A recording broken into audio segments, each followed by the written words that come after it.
रचना सृष्टि क्या है, किस तरह बनी, किसने बनाई, राम क्या है, क्या ये सृष्टि उसी ने बनाई, इस सृष्टि के बनाने का अभिप्राय क्या है।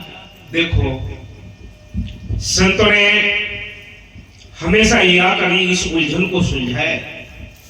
कहते ये सृष्टि किसने बनाई है, ये क्यों बनाई है, इसको बनाने वाला कौन है, वो राम कौन है, इसके बारे में संतों ने अच्छी तरह लिख कर रख दिया है। लेकिन हम ध्यान पूर्वक तवज्जो से ग्रंथों को पढ़ते नहीं है, उनको रटते हैं, पढ़ते नहीं, रटते हैं, अमल नहीं करते। अगर इन ग्रंथों के अंदर जो संतों की और नाम की महिमा लिखी हुई है, अगर उस पर हम अमल कर लें तो संतों की तलाश करके नाम लेकर, नाम का अभ्यास करके अपने घर पहुंच जाएंगे।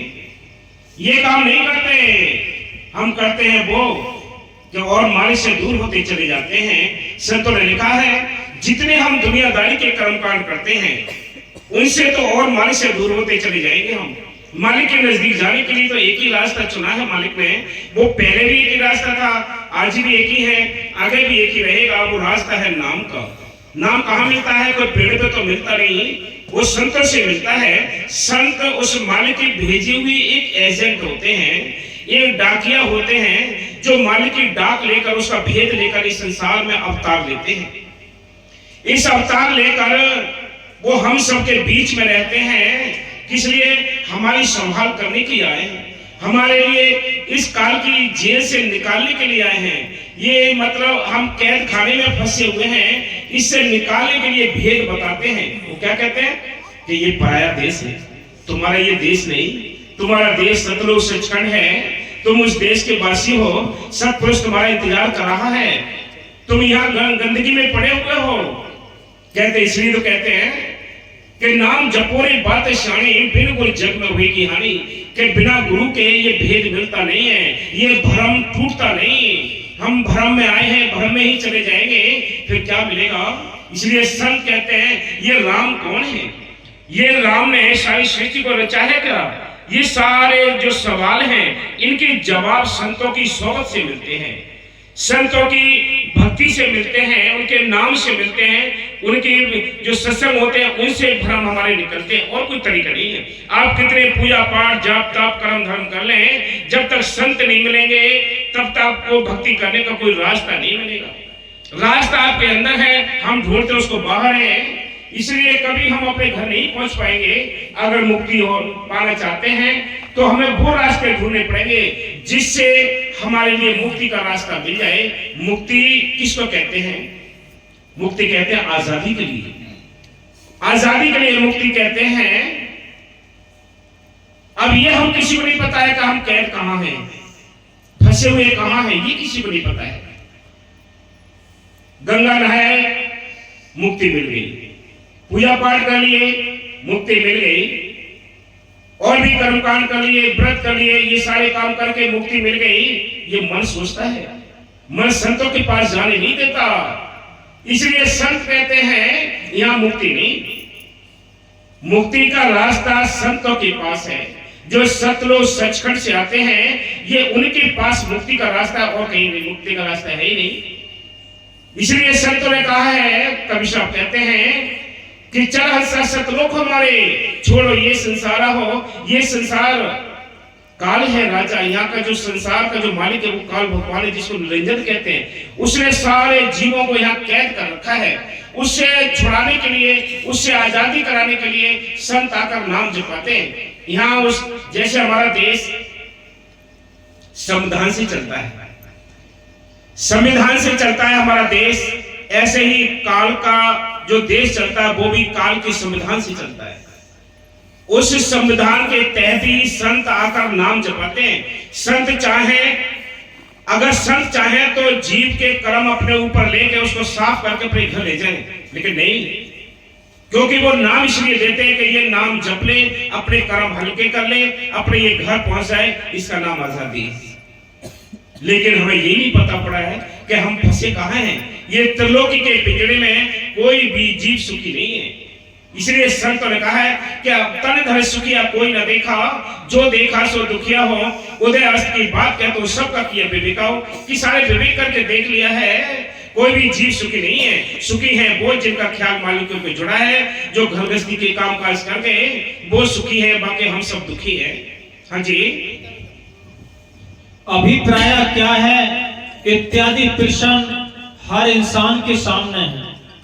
इस पर ग्रंथों के ग्रंथ लिखे गए, परंतु आज तक किसी ने पूरे तौर पर कुछ नहीं बताया। ये कुछ नहीं बताया भाई ये सृष्टि क्यों रची गई, ये सृष्टि का रचने वाला कौन है, कोई पता नहीं, पता ही नहीं है। हम तो ऐसे चले जैसे भेड़ की चाल होती है। भेड़ की चाल कहते हैं, भेड़ का झुंड जब चलता है तो नीचे को मुंह करके चलता है। अगर अगली भेड़ कुएं में गिर जाए तो पीछे आने वाली भेड़ें ये सोचती है कि नीचे होकर रास्ता जा रहा होगा, सारी भेड़ें कुएं में गिर जाएंगी। यही हाल इस संसार का है। ऊंट की पूंछ से ऊंट बंधे वो भेड़ चाल है, ऐसे सब जग भरम भुलाना, ऐसे सारा संसार ऐसे भूला पड़ा है। संत आते हैं तो उनकी ये बुराई करते हैं, उनको तंग करते हैं। संतों को ये दुनिया काल की नगरी है, यहाँ कोई भी जीव सुखी नहीं। हाँ जी, संत या फकीर जो ये स्वीकार करते आए हैं कि उन्होंने रब्य राम को देखा है। राम कौन है? सबसे पहली बात तो हमें ये नहीं जानते भाई। रामचंद्र जी को मानते हम जानते हैं, लेकिन रामचंद्र जी से पहले भी कोई होगा। रामचंद्र जी दशरथ के बेटे थे, ये सभी को पता है। रामचंद्र जी दशरथ के बेटे थे, लेकिन दशरथ से पहले भी कोई राम होगा। उसमें कि राम कौन सा है? वो राम कौन सा है जिसे यानी मिलने से हमारा छुटकारा हो जाए? भाई वहां से शुरुआत हुई है राम की, तो दशरथ के बेटे थे राम, लेकिन उनसे पहले कौन से राम थे जिनसे हमारा छुटकारा होता? उस राम की खोज करनी है। वो राम जिंदा राम है, वो जिंदी ताकत है, सबके अंदर रमी हुई है वो ताकत। उस राम को संत पकड़ाते हैं। बाबा मस्तानी जी ने उस राम का नाम रखा है जिंदा राम। वो जिंदी ताकत है, वो अंदर बैठी है, बाहर नहीं है घट में सूझत नहीं, लानत ऐसी जिंद तुलसी संसार को भय मोतिया बिन। कि राम अंदर है, उसकी तलाश बाहर करते हैं। राम रविता सुरामा सब में रमा हुआ है वो राम।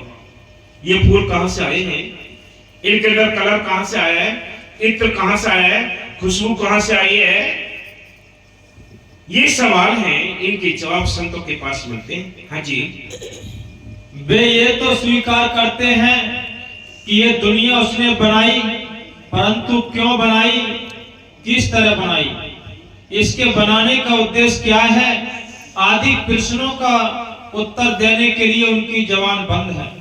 ये बाहर के धर्म के ठेकेदार ये चीज बता नहीं सकते। ये संत अनुभव करते हैं। संत ये रास्ता बताते हैं कि भी तुम्हें अपने घर चलने के लिए कौन सा रास्ता चुनना पड़ेगा। वो रास्ता है नाम का। नाम भी मौके का मिलना चाहिए।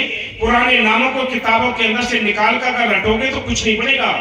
वो ऐसे है जैसे घड़े में पानी डालकर उसमें मथनी डालकर रगड़ते रहेंगे तो कभी भी मक्खन नहीं निकल सकता।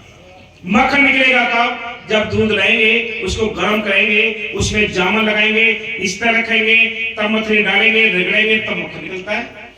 ऐसे राम तुम्हारे अंदर बैठा है। संतों के पास जाओ, संतों से नाम लो, नाम का अभ्यास करो, संतों की सेवा करो, तब कहीं जाकर तसल्ली धीरे धीरे मिलेगी मक्खन रूपी। ऐसे बातों से कुछ नहीं बनेगा। याद रखो, धोखा दे रहा है मन आपको, ये मन धोखा दे रहा है। संतों ने बहुत चिल्ला चिल्ला के समझा कर चले गए। बाबा बकी साहब ने 20-20 घंटे बैठा कर क्लास लगाई कि कोई समझ जाए, कोई स्मरण कर ले। कोई मानता ही नहीं, क्योंकि मन इस काल के देश में फंसा हुआ है, इसलिए वो अपने घर जाना नहीं चाहता। सारे ही फंसे पड़े हैं यहाँ। हाँ जी, इसके बारे में वे यही फरमाते रहे हैं, जा करता सृष्टि को साजे आपे जाने सोई। वो जिसको मालिक समझाता है, जिसको जनाने की कोशिश करता है, वो ही जानता है। बाकी किसी की औकात नहीं है कि उसे भेद को कोई जान सके। सारी दुनिया चारों ओर घूमती रहती है संतों के, किसी को पता ही नहीं पड़ती है कि उनके अंदर कोई निराली शक्ति काम करती है। कोई पता ही नहीं किसी को। वो हम सब के बीच में ही किसी के अंदर वो मौज प्रकट होती है, कोई उसको पहचान भी नहीं सकता। पहचानता कौन है? जिसके ऊंचे ख्याल होते हैं, जो अभ्यास करते हैं वो पहचान सकते हैं, बाकी किसी की औकात नहीं कि संतों की गति को कोई जान सके। हाँ जी, इसके बारे में उनको पता होते हुए भी नहीं बता सकते। हाँ, इसका कारण क्या है? जब उनकी रूह अपने भंडार में जा मिलती है तो खुद ही राम बन जाती है। हाँ, ये शब्द है।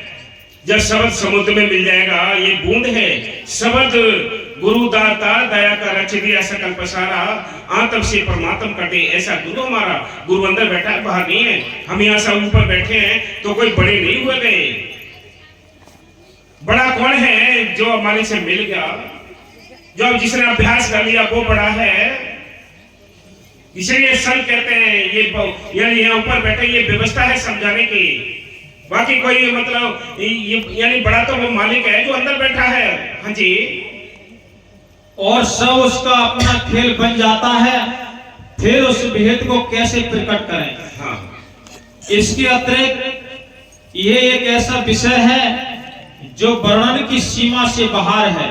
ये ऐसा विषय है, ये जुबान उसका वर्णन नहीं कर सकती। ये जुबान वर्णन नहीं कर सकती। इसलिए संत कहते हैं ये मौका मिला है भाई, ये मौका है, इस मौके का फायदा उठा लो। हाँ जी, फिर भी जितना हो सकता है उतना प्रकट किया जाता है ताकि परमानंद के सच्चे खोजी लाभ उठा सकें। देखो याद रखो, संत नाम सबको देते हैं और जगाने की कोशिश भी सबको करते हैं। उनके यहाँ कोई देश भाव नहीं होता। वो ना ये सोचते ये हिंदू है, ये मुसलमान है, ये सिख है, ये ईसाई है, वो ये नहीं समझते हैं। उन्होंने तो एक आत्मा के साथ प्यार करना है। ये बाहर का खोल भी यहीं रह जाएगा, जल जाएगा, मिट्टी में दब जाएगा। जात तो इस आत्मा की है। इंसान की क्या जात है? जो जाति है वो सभी सब जल जाएंगे। लेकिन उसकी देखोगे वो उसकी कौन सी जाति थी जो बोलने वाली करंट थी इस काया के अंदर, जो बॉडी को चला रही है। ऐसे को पकड़ना है। इसको संत पकड़ाते हैं। वो कहते हैं कि तुम्हारे अंदर मालिक बैठा है, बाहर नहीं है, तुम उसकी तलाश बाहर करते हो। इसीलिए धोखे में उम्र गुजर गई सारी। हाँ जी, और उनकी कुछ समस्या हल हो सके, हम इसको एक कारखाने की सूरत में समझ सकते हैं। जैसे एक साहूकार है, उसका ख्याल हुआ कि वह एक बड़ा भारी कारखाना चलाए। इस ख्याल को उसकी मौज रजा या भाड़ा कह सकते हैं। इसी ख्याल ने दूसरी सूरत हुक्म की धारी और हुक्म शब्द कलाम या आवाज के द्वारा प्रकट हुआ और एक धार की सूरत में फैलकर काम करने लगा। इस हुक्म के अधीन manager, controller, supervisor, inspector, engineer, clerk, मिस्त्री, मजदूर आदि रखे गए। देखो ये सृष्टि को चलाने का, रचने का क्या तरीका है कि जैसे एक किसी उद्योगपति के अंदर ये ख्याल आता है कि हम यहाँ फैक्ट्री लगाएं।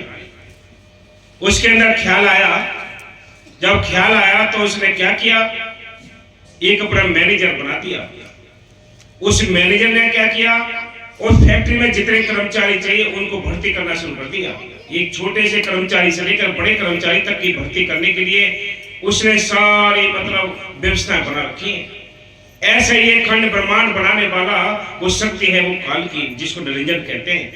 उसने ये खंड ब्रह्मांड बनाकर इन रूहों को यहाँ फंसा रखा है। वो मालिक है, सतपुरुष है, जो सतलोक सचखंड में बैठा है, अखे अनामी में बैठा है। वो अपने जीवों को लेने के लिए वो अपने संतों को भेजता है। संत क्या आकर कहते हैं चलो भी अपने घर चलो, ये तुम्हारा देश नहीं, तुम यहाँ सब परदेसी हो। ये आत्मा यहाँ आकर ये काल की नगरी में फंसी पड़ी है। काल ने इसको बहका रखा है, इसको फंसा रखा है, निकलने का रास्ता नहीं छोड़ा। इसलिए संत कहते हैं ये सृष्टि यानी इसलिए बनाई के भी चलो यहाँ कारखाना बनाते हैं। ऐसे कोई यहाँ राजा है, कोई राष्ट्रपति है, कोई भिखारी है, सारे अपना अपना रोल अदा कर रहे हैं यहाँ। हाँ जी, और सब अपना काम करने लगे। सब अपना अपना काम कर रहे हैं। कोई राष्ट्रपति बना है, कोई प्रधानमंत्री बना है, कोई मुख्यमंत्री बना है।